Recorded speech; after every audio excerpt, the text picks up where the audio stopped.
What's happening, guys? It's your girl Mina. Welcome back to the channel. You already know what it is. Listen, big up to everyone locked in. Boy, we got a lot to talk about, man. We got a lot to talk about because that is probably the worst. It's funny because we come here every week after a game or every couple of days after a game and we say this is the worst performance. But I just don't know how it could possibly get worse. I don't know. The only way I see it actually getting worse is if Erik ten Hag remains in his job and remains the opportunity to continue being the manager, because this for me was beyond embarrassing. Like, first and foremost, big up to everyone in the chat. Be sure to hit the like button. Be sure to subscribe if you're just coming through. I cannot see Erik ten Hag like surviving this. I actually can't. From minute one, it was so bad. It was so bad from minute one. Diogo Dalot, no one's talking enough about him. No one's talking enough about that absolutely disaster of a performance that he put in. I think there was so many people that put in disaster performances, right? So many people. Lisandro Martinez, I sat here yesterday and I said this guy is not the same Lisandro Martinez that he was in his first season. He's erratic. He jumps into tackles. He jumps into situations. And we saw it again. We saw it again today. Bruno Fernandes getting sent off, in my opinion, it's not sending off. That's not a red card, but I can understand why it would be a red card. He slips, and what I think he does wrong is he slips and then he kind of sticks a foot out. I would have preferred for him just to not do that.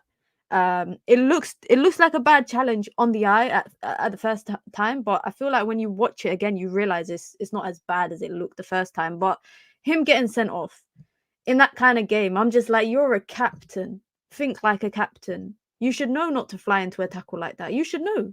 You should know not to fly into a tackle like that. But big up to everyone. Be sure to hit the like button. Be sure to subscribe. Make sure you get involved in the comment section because I really want to hear what everybody has to say about that game.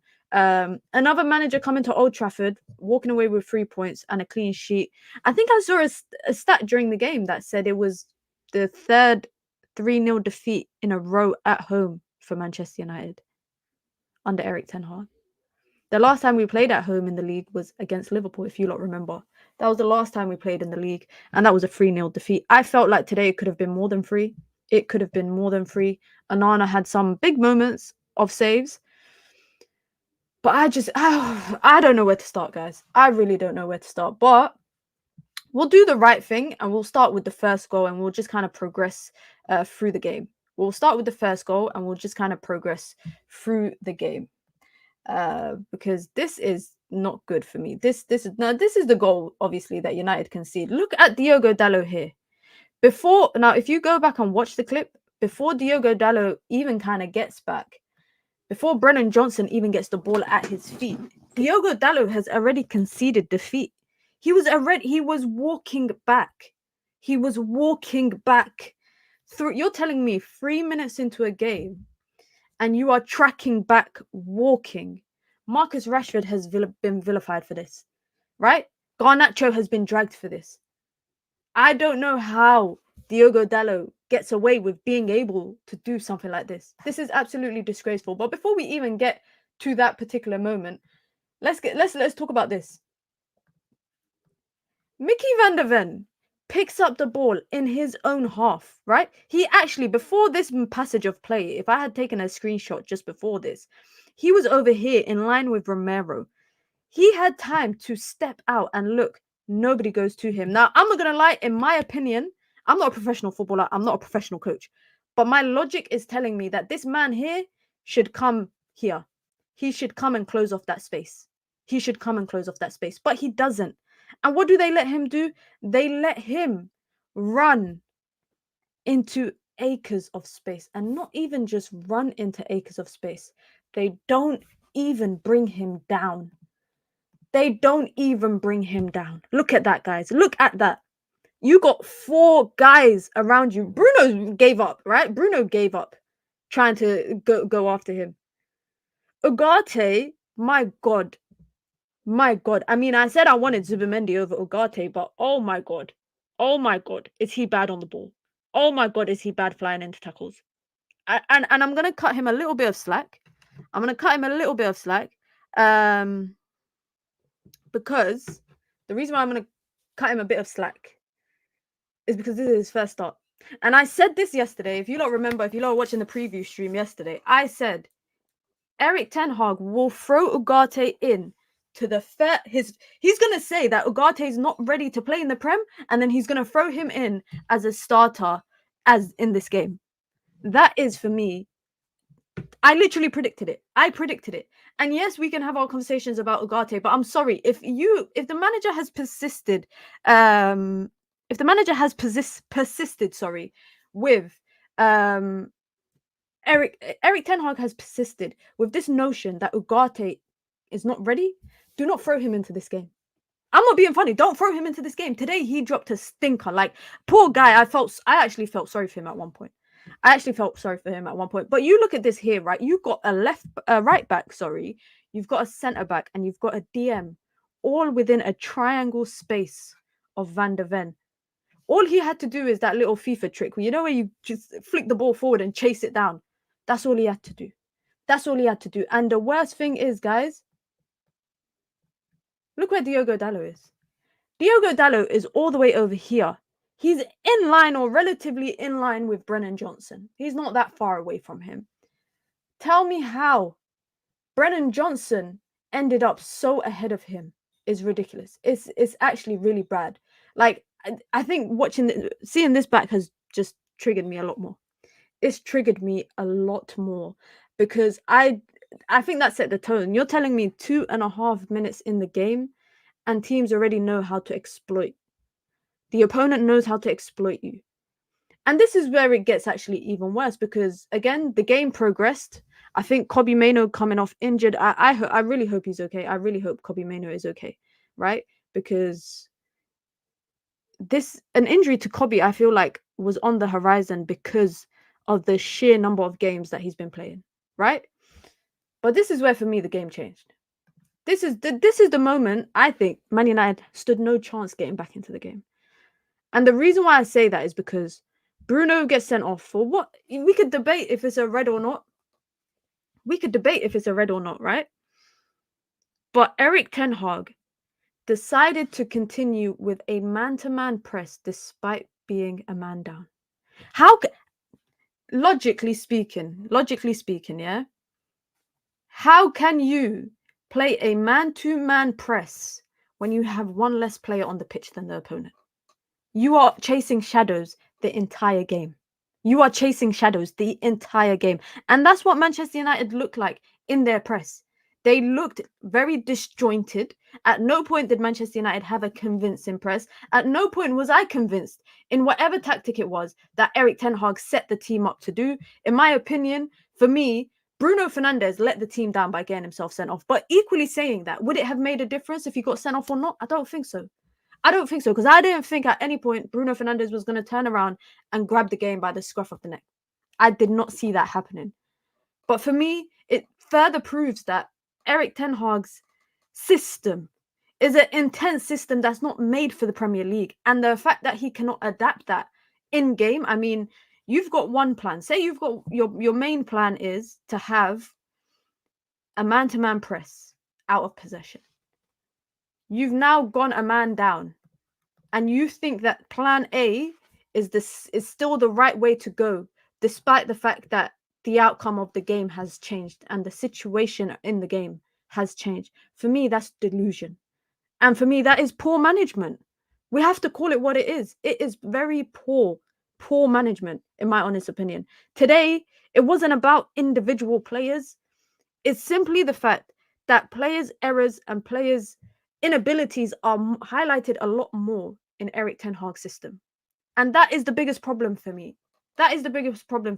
It's not about individual brilliance. It's not about individual errors. It's simply about the fact that Erik ten Hag's coaching style and the philosophy, whatever the hell you want to, tactics, whatever, it looks like it's unstructured. Whether it's in build-up, whether it's out of possession, it looks disjointed. It looks unstructured. It looks like players cannot comprehend whatever the hell it is that the manager's asking. They cannot do it. And I cannot fathom the idea of 25 players, 24 players being able to comprehend or being unable, sorry, to comprehend what a manager's asking them to do. For me, that just shows how bad what it is that you're asking them to do is. It's as simple as that. Going to the second half, right? I don't know. Oh, I don't have a screenshot of it. Unfortunately, I don't have a screenshot of it. But going into the second half, right? United concede a goal immediately, right? United concede immediately. Now, I don't know if you guys saw it. I don't know if you guys saw it, right?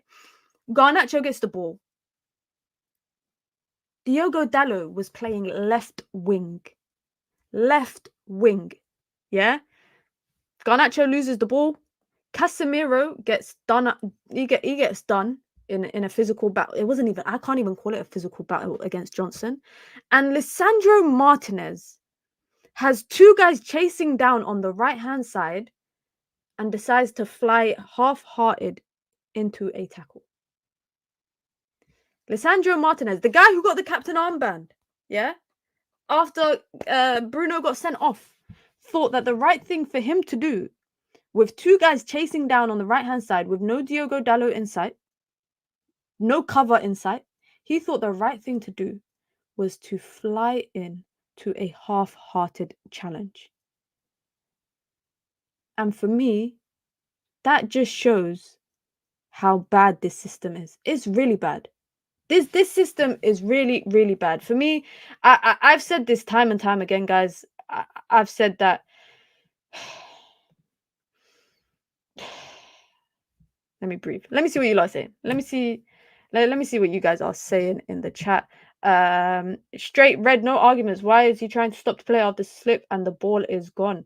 We are tactically undisciplined, 100%. Man United lack so much discipline, but again, I don't think this is solely on the players. Like, I refuse to believe that you can spend 600 millions on players. You spend 600 million on players and all of them look bad. That can't be the case. That cannot be the case. Phil says it's not just top teams that outplay us. Mid-table and lower teams do too. I mean, let's put it like this. Manchester United have only beat 3 teams this year. Southampton, newly promoted. Fulham, Xerxes had to come on and score the winner. And Barnsley, a League One team. That's all Manchester United have beaten this season. They've lost to Brighton, lost to Liverpool, drew to Palace, and now lost to Spurs. And it's not even just losing to a last-minute goal. Manchester United were dominated by every single team that they've lost to.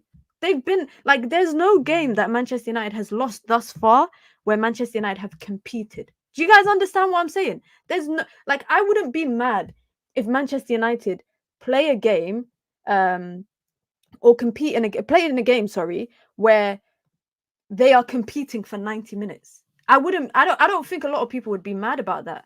I think what more people are annoyed about is the fact that when Manchester United lose, they lose in a very poor fashion. Like, they don't lose with an elegant performance. Like, they don't lose with some, dignity.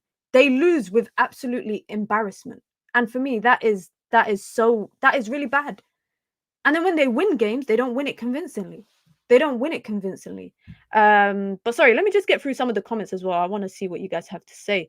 Day says Spurs have more XG at OT than United. That's crazy. Spurs in one game have a 4.6 XG. I mean, I don't, me, guys, I'm not really big on the XG stuff, but it just shows you today also that the scoreline could have been completely different. I've been saying time and time again, where's United going to get the goals from? And I'm still asking that. I am still asking where Manchester United will get the goals from. The players let down Ten Hag. When are we gone down from Eric? Oh, you lot took it. Okay, my bad. Why did the manager just say the red card changed the game? I haven't seen what the manager has said after the game. I haven't seen it yet. Let me go actually see what Eric Ten Hag has said after the game. And let's just have a look at the table, guys. I mean, look at that. United are 12th. United are closer. Let's put it like this. United are closer to relegation than they are to top 4. Can you believe that? United are closer to relegation. We are 4 points off the relegation scrap. Yeah? 4 points off the relegation scrap. We are 6 points off top 4.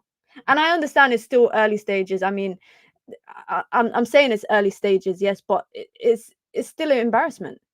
It's still an embarrassment. I want to see what Eric Ten Hag is saying in his post-match comments. Let me just bring that up. You guys know I like to I shouldn't. Let's see what Eric Ten Hag has said. He said to concede a goal after 2 or 3 minutes like that It did something to our belief, totally unnecessary. To concede a goal like this, same mistake as the midweek against FC20, it should be stopped in the first minute. I don't know why you're telling us that. He then went on to say, we could not find the triangles or the switches. We had some good moments, but from that moment, i.e. the first goal, we could not get a foothold, and we can do better than that. Even after such a mistake from us, we should stay calm. He went on to say, we had chances and our moments to get back in the game with Xerxes and Garnacho when we still had 11 players. And then after the red card too, we had chances. He then went on to say, first, we have to deal with this and show resilience. This is not good enough. We have to accept this and get better. Focus on the next game and do things better than we did today. I think that I've heard this. I feel like we've heard this many a times. I feel like we've heard this many a times. After every game, the manager comes out and says the exact same stuff. The exact same stuff. And this is my biggest point. I kind of said this in the video that I just uploaded, my 5 in 5 after the game. Manchester United have been progressively worse for the last 18 months. This time last year and now, you cannot tell me that you see any difference in the performances that Manchester United have. And the reason why I'm saying that is because Manchester United are losing in embarrassing fashion. Last year, say this time last year, I think this was around the Galatasaray game at Old Trafford, right? Where we threw the game away. At least Man United were scoring goals and were competing to an extent. Today, Manchester United weren't even competing. Let's be honest. They were not even competing. The fact that in the first 20, 25 minutes or so, Spurs could have had more than one goal. They could have had multiple goals. I think the biggest thing that you look at the scoreline and you think, actually, the scoreline is a bit flattering. 75th minute, Old Trafford emptied. Old Trafford emptied. And you had Spurs fans, yeah? When Liverpool came to Old Trafford early in the month, we had Liverpool fans singing, "Are you Everton in disguise?" Yeah? Today, Spurs fans, after they went 3-0 up, were singing, "Is there a fire drill?" Because everybody started leaving the stadium. Everybody started leaving the stadium. And for me, that just shows, and even when we talk about rival fans, the fact that everybody wants Erik ten Hag to stay, i.e. rival fans want Erik ten Hag to stay, that says enough. And just to counter what Erik ten Hag said about chances from Xerxes, from Garnacho, etc., etc., Man United had 11 shots on goal. Spurs had 24 shots on goal. Yeah? United had 0 big chances and Spurs had 9. I promise you, if that wasn't if Timo Werner was not playing and that was Son, it would have been different. Son would have had a hat-trick. He actually would have had a hat-trick. You're telling me that the manager's coming out after the game and saying we created chances when we created 0 big chances. And they created 9. Nearly the same number of chances that Manchester United had on goal. Full stop. Full stop. That Xerxes goal, that Xerxes chance, I think is a 50-50 chance. I think if he gets enough on the ball, it's a different story. But he was not going to. He was not gonna get something on that ball. Into the box. But for me to come out and say, "Oh, we had chances," that for me is beyond embarrassing. That is so bad. That is so bad. And for me, even with the red card, I don't think the red card changed it changed the result. It changed the game, but I don't think I don't know. I feel like there was never a moment in the game that I felt like Manchester United were really going to get back into it. There was never a chance I felt in the first 30-40 minutes that Bruno was on the pitch that I felt like Man United were going to get into it. I actually felt like there was a passage of play in the second half, 10 or so minutes, where Man United actually had chances and were actually trying to create something. That was the best moments in the game that I thought Man United could maybe get a goal. Just maybe. No guarantee, but just maybe. But with Bruno on, I don't know why Bruno's saying that the red card changed the result. I agree, it shouldn't have been a red card, but also it's clumsy. It's so clumsy. That challenge is so clumsy from Bruno Fernandes. You are slipping 100%. You are on the floor. You're about to slip, but to kick your foot out like that is ridiculous. You already know the opponent and referees have it in for you.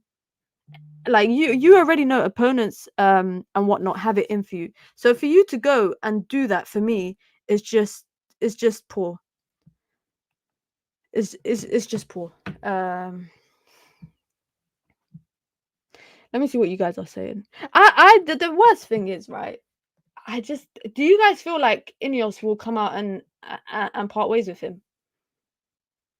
Because I don't think they will. I do not think that Ineos will come out and sack Erik ten Hag at all. I don't think that. I have no faith in Ineos in doing that personally. They could prove me wrong. They could definitely prove me wrong. Look at this. Look at this, yeah? Big losses under Erik ten Hag. Big losses under Erik ten Hag. 4-0 Brentford, 7-0 Liverpool, 6-3 City, 3-0 City, 3-1 Villa, 3-0 Sevilla, 3-1 Brighton. The Champions League games, 3-2 Galatasaray, 4-3 Copenhagen, 4-3 Chelsea, 3-0 Newcastle, 3-0 Bournemouth, 4-0 Palace, 3-0 Liverpool, 3-0 Spurs. Yeah, that is so bad. And the fact that three of those games are in the last how many Premier League games for Manchester United? And I don't even think, guys, can I just say quickly, I don't even think like the biggest highlighting the losses is not the biggest issue. That is not it's even the manner in which Man United are winning. I think people overlook that as well. I know everybody there's an uproar about the losses, and rightly so. But it's also the manner in which they lose. It's also the manner in which they win. It's for me, I can comfortably say since 18 months ago, I have not been confident going into a game per se, like completely. In Erik ten Hag's first season at Old Trafford, at least they had some control of results at home. But now, Man United go away or they're at home. It makes no difference. It makes no difference. There is no guarantee United will win, and there's no guarantee United won't lose in an embarrassing fashion. That is, let me put my phone on silent because it keeps vibrating. That is the biggest issue for me. That is the biggest issue for me. And another issue is, like I said, Erik ten Hag's inability to adapt or reluctancy to adapt. That is another big problem, because we look at today's game, for example, and Erik ten Hag, from minute one, that man-to-man press wasn't going to work. Ange Postecoglou knew how to exploit Erik ten Hag's weaknesses, and it showed from the second minute in the game. It showed. They know. I think rival teams know that if you just run through Man United's midfield, no one's going to put a foot in. I genuinely think that. I genuinely think that. They know all you have to do is run through the team. No one will put a foot in. Easy. Cash money every single time. Man United is still conceding cutbacks as well. The only team that we'd probably win in the Premier League is against Southampton. Even then, that was just about like the 3-0 was nice, but remember for the first half what it was looking like, sorry. Every manager knows how to expose Ten Hag. And you know what it is? I agree with Ghazi. The reason why I think every team knows how to expose Erik ten Hag is because Erik ten Hag has one plan. Erik ten Hag has one plan and does not adapt or change to fit whatever narrative is occurring in the game. You know, that's like me having ingredients to make lasagna and I'm trying to make rice. How does that make sense? I want to make lasagna. I want to make rice, sorry. So I buy the ingredients for lasagna. I should buy the ingredients for rice. It's like me making a dessert. I want to make a chocolate cake. But instead, I buy strawberries, I buy digestive biscuits, I buy cream because I buy the ingredients for a flipping strawberry cheesecake. It's the same concept for me with Erik ten Hag. He has one set of ingredients and he's trying to go into every single game doing the same thing against every single team. I promise you, it will take 3 games into your time in the league for the opponent to study tape on you. And once they study tape on you and they know that that's all you're going to do, they will counter it. We've seen it with Brighton. We've seen it with Liverpool. We've seen it again now. We've seen it. And you know what the worst thing is? The worst thing is, right? I watched Chelsea versus Brighton yesterday, and I watched Chelsea and Maresca counter Brighton's high line. Absolutely annihilated them. Absolutely annihilated them. And a couple of weeks before that, Manchester United couldn't do anything with Brighton's high line. And then I thought Man United will come into this game today with a high line and think, and I thought, if Eric Ten Hag, literally before the game, I tweeted, if Eric Ten Hag doesn't capitalize on the high line and exploit that, then he's done for. He's absolutely done for. And what happened? Ange Postecoglou had Ten Hag's book card. He knew what Ten Hag was going to do. He knew Ten Hag wasn't going to change. Let's talk about the substitutions, guys. Can we talk about the substitutions? Can we talk about the substitutions, please? Actually, before that, be sure to hit the like button, guys. We are not that far off from 100. So if you've just come through, make sure you hit the like button. I've been nominated for a football content award in the best new content creator category. So it's the pinned comment in the chat. If you go and just hit that, go to best new content creator, Mina Ibrahim will come up and you can vote for me there. If you want to join the membership club, you can. It's in the bio of this video. You get your badges, you get your emojis, you get your custom member content, and of course, you get to support the growth of the channel as well. If you want to support the channel in alternative ways, if you enjoy the content that I bring here on a regular basis, your support is very much appreciated. You can send in super chats with your comments, with your questions, with your thoughts, or just to show some love as well. But if you want to do something simple, just subscribe and just like. That's it. But anyways, let's get into the subs. Let's get into the substitutions. I want to look at it exactly on here to see who came on. What were the substitutions? So we saw Casemiro come on, right? No, we saw, sorry, Mason Mount came on and then got subbed off. What? Guys, am I bugging out? Am I bugging out? This is telling me, where was I when that happened? Where was I when that happened? Guys, did that actually happen, or is this lying to me? He got subbed on to get subbed off. La hawla wa la quwwata illa billah. La. Oh, okay, all right. Substitutions. Mason Mount came on for Kobe. Okay, cool. Oh yeah, he was bleeding. Yes, he got injured. Yes, you lot. I remember. You see how I've just blanked the game out of my mind, guys. I've blanked the game. Yeah, it was. Yeah, I remember now. He had the head injury. I remember seeing him bleeding. Yeah, okay, I remember that. Okay, cool. So he had to come off. Cool. We're not going to talk about that. I saw Casemiro come on, and I thought, wow. Casemiro and Ugarte in that midfield, zero mobility. Absolutely no mobility. What happened? They got run through straight away. And I don't understand what it is, but I don't think United can have, in this system, Casemiro, Ugarte, and Lisandro Martinez all together in that little, in one space, one area together, because they all just fly into stuff. There's no rational decisions made by the three of them, between them. There's none. That Casemiro, the first thing I did when I saw Casemiro come on and I saw that he was going to partner Ugarte, I laughed because I thought, you took off Joshua Zirkzee to bring on, I mean, Joshua Zirkzee may not have scored, but Man United put themselves in a position of having 3 different number 9s in 45 minutes. 45 minutes, they had 3 different number 9s. I don't know. Christian Eriksen coming on, Rasmus Højlund coming on. I just thought, all right, cool. But I still think that they were ass substitutions. And then Ahmad coming on. You're 3-0 down. People were saying Ugarte is going to save the club just 4 games ago. I think, and this might be a little bit of a hot take, so let me know if you agree or not. I think you could put the best DM in that. Put Rodri there. I think you will still see what we see now. Not to an extent, but I'm saying that the system is made for everyone to fail. Honestly, there's not one player you can tell me right now that succeeds in this system under Eric Ten Hag. De Ligt was looking like he was just chasing shadows the whole game. He was just, I don't know. I saw him at right wing at one point. I don't think there's anyone that will succeed in this system. And you know what another thing is, yeah, I realized today, Eric Ten Hag has signed a lot of his former players. Licha, Onana, Mazraoui, De Ligt, Antony. These are guys that he knows will not go against him. How many of them happen to be starters? These are guys that he knows will not go against it. It's people that he can trust.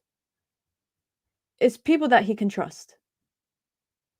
They ain't going to throw him under the bus, but I'm sure Marcus Rashford would. I'm sure Casemiro would. There's a lot of players that I think some of these players are fed up of the manager. Mina, here's a stat for you. Since the Carabao Cup win, we've played 58 league games, 20. What? Since the Carabao Cup win, this is the Carabao Cup final in Erik ten Hag's first season, so about 18 months ago. We've played 58 league games, 21 defeats, 79 goals conceded. Oh my God. I have to have a moment of silence for that. I actually have to have a moment of silence for that, guys. Oh my God. That is poor. That is so bad, guys. That is so... 79 goals conceded in 21 defeats. Flipping hell. Big up to Nuruddin, says, I'm too tired, long day, but I'm saying this before leaving and saying goodnight. Eric out. I've been in your corner, but this is unacceptable. Cheers for the 2 trophies. Move on. Nuruddin is a serious supporter of Ten Hag as well. So I don't think that there's anyone out there that is still Erik ten Hag in. Like I genuinely don't think, from my understanding, I really cannot wait to see what KG says. So Erik ten Hag is speaking to the media after the game. He's talking to a journalist, talking about his job. He said, no, I'm not thinking about this, i.e. when he's not thinking about he's going to lose his job. We all made this decision to stay together in the summer as an ownership group and a leadership group. Also, we made the decision after a clear review what we have to improve as an organization and how to construct a squad. All decisions made in togetherness, also knowing it would take some time. We are all there, one page, one boat. The ownership, the leader, right? You're saying a lot of nothing. You're saying a lot, but you're saying nothing at the same time. Like, and personally, I don't really want to hear, I don't really want to hear much from the manager. I just wish the manager would come out and just say it's not good enough, that he's not been doing good enough stuff. Like that's all I wish he would say. I just wish he would accept that sometimes his decision making is poor. We've conceded 3+ goals 25 times under Ten Hag. Do you have a stat of I wish someone had a stat of the other big 6 teams, so Spurs, Arsenal, Liverpool, Man City, Chelsea. How many times in that time span that United have conceded 3+ goals 25 times under Erik ten Hag? How many times have they conceded 3+ goals? Because I know Arsenal and Man City and Liverpool, I don't think it's going to be that much. True Legion says, I'm still Ten Hag in, but starting to doubt. The only reason why I'm still Ten Hag in is because the players are more to blame than the manager. How can the players be to blame? This is what I don't get. How are we using this notion that the players are still to blame for all of this? Erik ten Hag and Manchester United have spent 600 million on these players. Let's start from back to front today. Onana, Erik ten Hag signing. Mazraoui, Erik ten Hag signing. De Ligt, Erik ten Hag signing. Lisandro Martinez, Erik ten Hag signing. Dalot, he wasn't Ten Hag signing, but Ten Hag gave him a new contract. Ugarte, a Ten Hag or Ineos signing. Kobbie Mainoo, promoted by Erik ten Hag. Bruno, contract extension and captaincy under Erik ten Hag. Garnacho, promoted into the first team by Erik ten Hag. Marcus Rashford, contract extension under Erik ten Hag. Joshua Zirkzee, Erik ten Hag or Ineos signing. Players that came off the bench. Mason Mount, Erik ten Hag signing. Rasmus Højlund, Erik ten Hag signing. Who else came on? Casemiro, Erik ten Hag signing. Like, come on, Christian Eriksen, Erik ten Hag signing.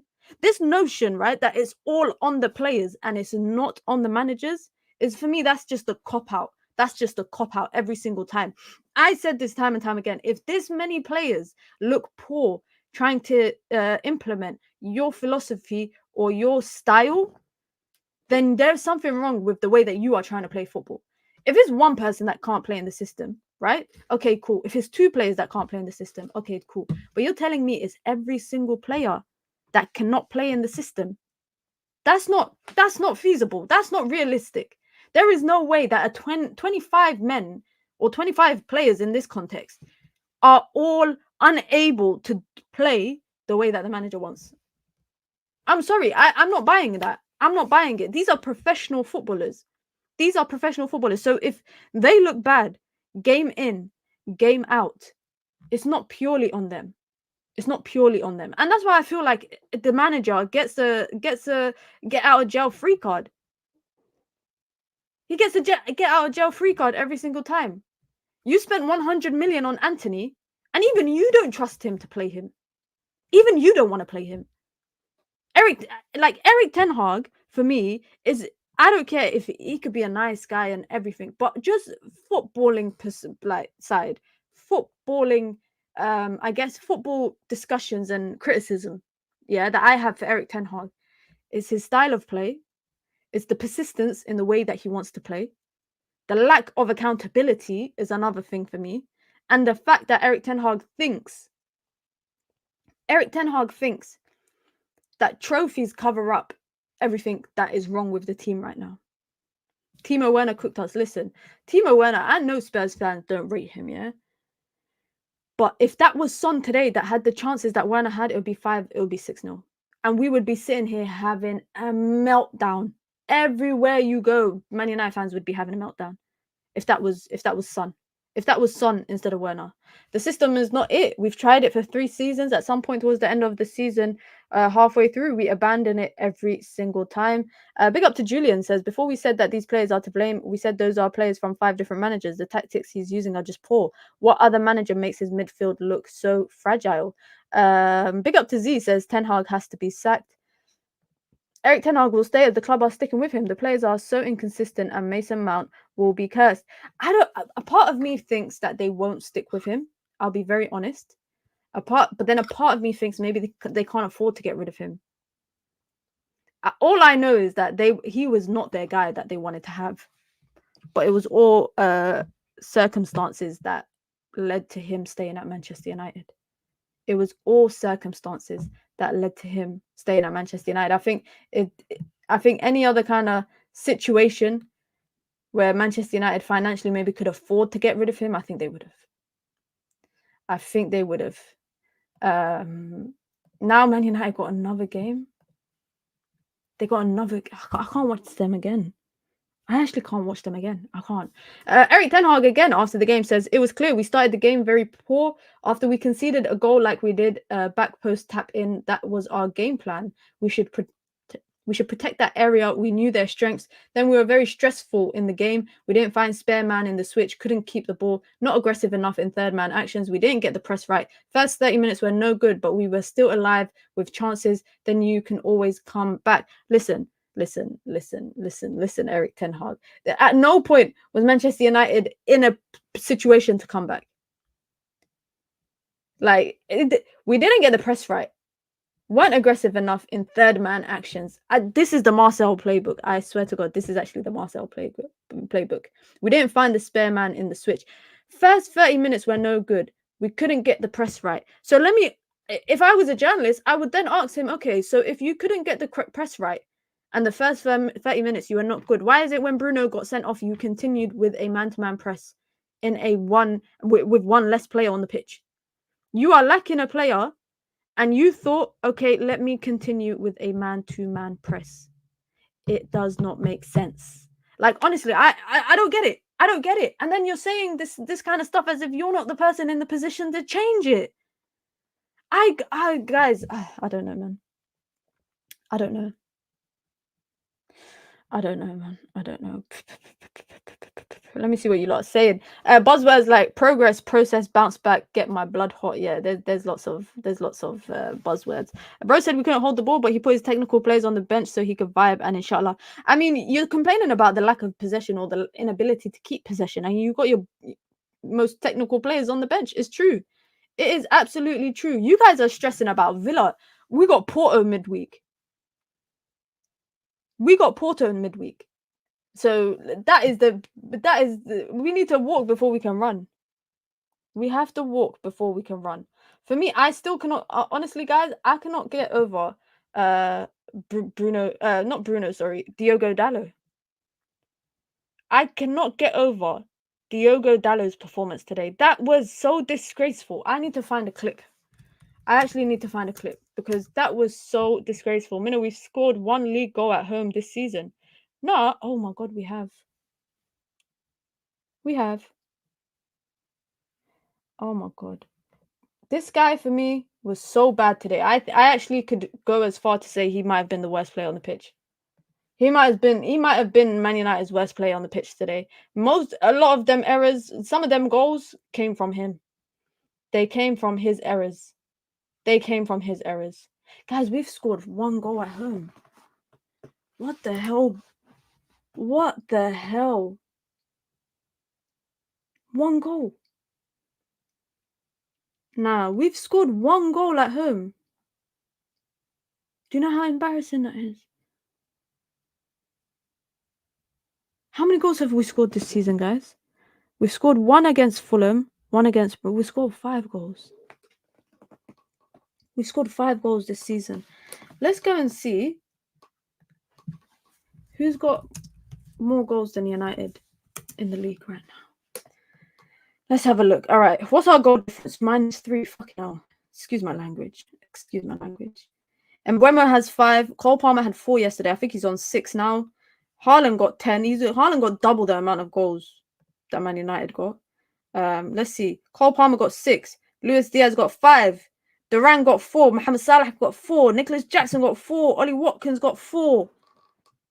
They scored 1 goal. They're on the same level as United. Big up to Ramadan with the super chat. Says Sancho balling out, Chelsea. Ukhti, I'm sorry for you. Yeah, he balled out yesterday, man. Got an assist and a penalty. He balled out. No, I'm happy for Sancho, man. I want him to do well. Each to their own on that one. Big up to Ash, been a member for 3 months. Says Mina, I'm fed up. Garnacho is a super sub. Dalot side. Honestly, let's talk about that Dalot performance. Let's actually talk about that Dalot performance. See, you blame the players but refuse to hold them accountable. You know what? I agree with you on this, that we have to hold the players accountable. But I'm also saying on the flip side, if everyone is bad, you cannot tell me that every single player on the pitch is bad. It can't be them. It can't be them. Now, I can't lie. Lisandro Martinez, when he had surgery on his knee or his ankle, wherever it is, maybe they took his brain out as well. Because he's been so brain dead over the last season. Like this season, he's been playing like someone that got 1 IQ or 1 brain cell in his head. But to me today, Diogo Dalot, the way that he played and the errors that he made was inexcusable. It was inexcusable. Wasn't even only Dalot. It wasn't only Dalot, but it was so bad. Dalot was so bad today. Am I the only one that thinks he was so bad? And you know what? Credit to Onana. Because when Onana does bullshit, we criticize him and we get onto him. But equally so, today, that result could have been a lot more different if Onana didn't make some of the saves that he did. If he, Onana actually might have kept Erik ten Hag in his job for, maybe a little bit more. Players can't play under a shit system. I agree. That's why I say it's not purely on the players. But when I saw Diogo Dalot running back half-hearted, when that second goal, guys, where Diogo Dalot is at left wing, it's because Man United are playing a man-to-man press. Who's the one that's telling them to play a man-to-man press? Erik ten Hag. You can't tell me that everyone has collectively decided to start playing man-to-man press. So that is why he's so out of position in the first place. And then Lisandro Martinez flies into a tackle. Your coach has not improved one of your players. He's made them all worse. And this is coming from a Liverpool fan, guys. Erik ten Hag's system restricts the players' creativity. Let's go back. I was talking about this yesterday on the preview stream. I was saying about Ancelotti and how Ancelotti said once in a press conference that he allows players to make a decision he doesn't get too involved in game tactically or with individual moments, because he wants the players to make their own decision. Because otherwise, when you take away players' creativity and freedom, you turn them into robots. I, for one, won't make efforts to go to Old Trafford again this season, as I don't have a season ticket. It's always been complicated. Being there 2 weeks ago is even worse than on TV. Listen, I went to the Liverpool game. I was meant to go to today's game. I'm so glad I didn't. Dalot been getting skinned by everyone. Leacher rushing to midfield. Dalot letting Johnson run past him. He literally watched him and still jogged. Honestly, when I watched the first goal back, I couldn't believe it, guys. He walked back. He walked back. Like, yeah, that's embarrassing for me. Was there on Wednesday. It was poor. Honestly, it is, and I just think it's gonna get worse. Like when I was at the Liverpool game, I just saw fans, sorry, just getting fed up. And you know, you hear the groans and the moan and all of that stuff in the stadium. That's all I heard. So I can't imagine how bad it was today. I cannot imagine how bad it probably was today. But you guys know what it is. Listen, be sure to hit the like button, guys. And be sure to subscribe as well. I dropped my 5 in 5. Let me drop the link below. New video here. I dropped 5 things that we learned about United in 5 minutes just before I went live. So make sure you guys go check it out. Get involved in the comments. Let me know what you agree with or if you disagree with any of the stuff. Be sure to hit the like button on your way out. Inshallah, I'll be back tomorrow. I'm trying to think of what is the setup tomorrow. How did you find 5 things from today? They were all bad stuff, bro. Not one thing was a positive. Not one thing was a positive. And half of it, I think, was talking about Erik ten Hag. I think half of the video I was talking about Erik ten Hag. This was worse than Bournemouth at Christmas last year. The way the stadium cleared out, never seen anything like it. 70 minutes. I saw the stadium empty. Empty. At least Liverpool, yeah, people stayed until about the 80th minute and then they left. This one, 17th minute, people were gone. They were gone. But yeah, make sure you guys check out the video just uploaded now. For the sake of the algorithm, guys, it really helps as a small channel as well. If you just go over, hit like button, watch the video, and comment on it as well. Let me know if you agree on any of the stuff. I'll be back tomorrow, inshallah, God willing, with daily dose of Mina. I think things will ramp up a little bit over the next couple of days. Big up to Julian, been a member for 9 months. Says like the video, guys. Subscribe. Let's support Mina. You lot heard Julian. Big up to Julian for being a member for 9 months. I'll be back tomorrow. We're gonna have another FIFA FC 25 stream. Sorry, make United great again. If we can't win in real life, maybe we can try win in the game. But yeah, that's what we got going. Be sure to hit the like button. Be sure to subscribe. Listen, guys. There's bigger things in life than football, okay? Don't let this club and this manager and this team, yeah, make you lot sad. Don't let them do it. Have a great one, guys. Have a wonderful evening. I'm off to watch Atletico Madrid versus Real Madrid. Maybe I'll see actual 2 teams competing. I'm out, guys. Have a good one. Peace.